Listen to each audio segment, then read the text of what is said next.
Unë kam vendosur të jetoj edhe në Tiranë mbas pandemisë. Kjo ka qenë tmerri. Unë kam patur edhe një lidhje, i pari dhe i vetmi, edhe periudhë që unë jam ndarë me ish partnerin tim. Unë kam thënë vete një javë në Shqipëri, të qetësohem, të kem gjëra, pastaj ngel atje. Edhe tani e kam shumë vështirë të rri me dikë. Kjo ka qenë marrëdhënia ime e parë që kam bashkëjetuar të shumë vite. Që jam ndarë, kam preferuar ta ndaj, edhe nëse unë e doja. Si vëlla e motër, edhe unë këtë gjë nuk dua në një marrëdhënie, të bëhet një lodhje. Edhe nëse ti e do, duhet ta ndash nëse nuk je më e lumtur.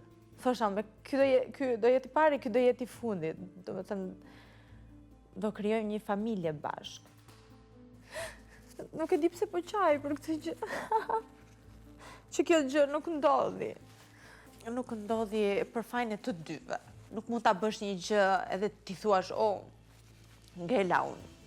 Jo, gjërat bëhen bashkë, duhet ta bisedosh këtë gjë. Pero nëse ai do ma kishte thënë, do ma kishte diskutuar si gjë normal që unë do ta kisha bërë me të. Pero kjo gjë nuk ndodhi dhe ai e dinte shumë mirë ilaçe dhe ai duhet të më thonte ndërprej nëse jo të më thonte mbash shumë vite dhe pse nuk më dhe diçka që unë doja nga ti. Unë që kur isha 20 vjeçë do bëja shumë fëmijë do doja.